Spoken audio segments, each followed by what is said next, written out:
Il est 21 h, un mardi soir. On a cette énorme boîte de jeux sur la table. Elle pèse bien 3 kilos. Ah ouais, la fameuse grosse boîte qui fait un peu peur. C'est ça. Et juste le fait de l'ouvrir, on sait déjà qu'on finira jamais avant minuit.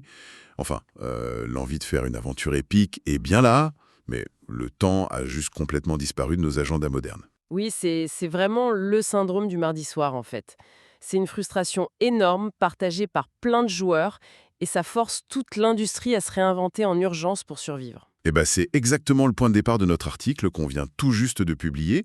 Notre mission aujourd'hui, pour cette analyse, c'est de décortiquer cette tendance. Totalement. On va se baser sur 5 sorties tirées de notre article prévu entre 2026 et 2027 pour voir comment les éditeurs réussissent un vrai tour de force, proposer des expériences complètes sans bouffer tout le calendrier. Alors, pour comprendre ça, faut d'abord regarder la miniaturisation physique. Prenons Catan Zip, par exemple, qui arrive en mai 2026. Oh oui, celui-là est radical. Grave. Ils ont complètement supprimé les fameuses tuiles hexagonales en carton qui prennent toute la table. La mécanique de développement reste, mais tout passe sur un simple carnet de 50 feuilles avec des stylos et une petite sacoche zippée. C'est fascinant d'un point de vue portabilité, surtout à 25 euros. On peut littéralement construire ses routes dans le train. Mais bon, on crée ici l'équivalent de l'appareil photo jetable du jeu de société, là. C'est pas faux, ouais. Devoir jeter sa feuille ou le bloc une fois les 50 parties cochées, je sais pas, c'est presque contre-intuitif pour un objet ludique qu'on aime garder d'habitude. La portabilité gagne sur la pérennité matérielle, du coup. Mais cette compression du temps, ça crée aussi des décalages un peu étranges. Par exemple, avec Panorama, prévu au printemps 2026. Ah, le jeu avec les montgolfières. Exactement.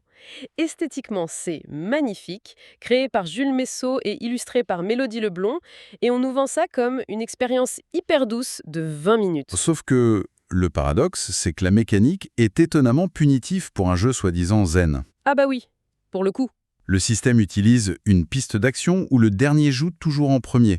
Donc si on fonce au bout de la piste pour choper la tuile parfaite, on se retrouve totalement bloqué. C'est ça, la mécanique force littéralement l'inaction. On raccourcit la durée globale, oui, mais on oblige un participant à juste regarder les autres jouer pendant 3 tours complets.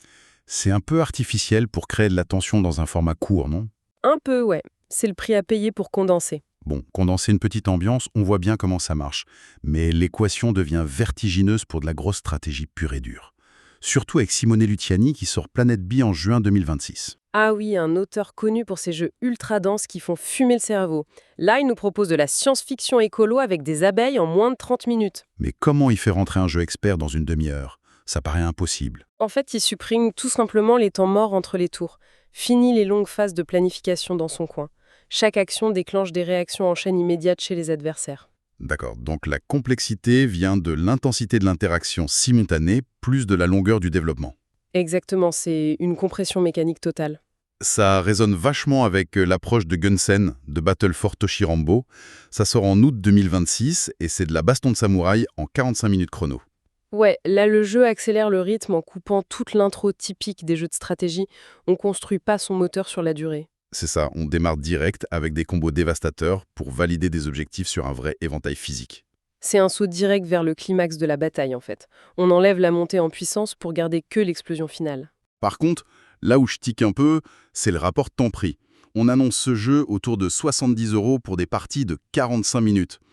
À ce tarif la minute, le matériel a vraiment intérêt à justifier l'investissement. Ah, c'est sûr que c'est un risque éditorial. Mais l'industrie ne s'arrête pas à la durée de la partie, elle s'attaque au dernier gros bastion, le temps d'apprentissage. Ah oui, la fameuse lecture des règles. Voilà, c'est l'évolution la plus marquante de notre article, et c'est parfaitement illustré par Mage Knight Emergence en mai 2027. Mage Knight, la légende absolue du jeu solo. Avec son livret de règles historiquement indigeste pour le coup, comment on rend ça fluide? Par une refonte totale de l'intégration.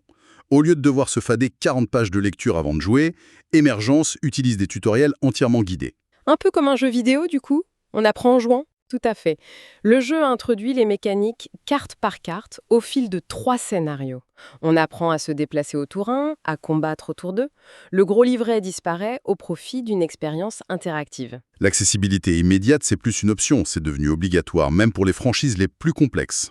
En fin de compte, l'analyse de tous ces titres prouve bien que le temps est devenu la devise la plus forte de l'édition ludique, que ce soit sur la durée, le matos ou l'apprentissage. C'est clair, c'est une adaptation fascinante.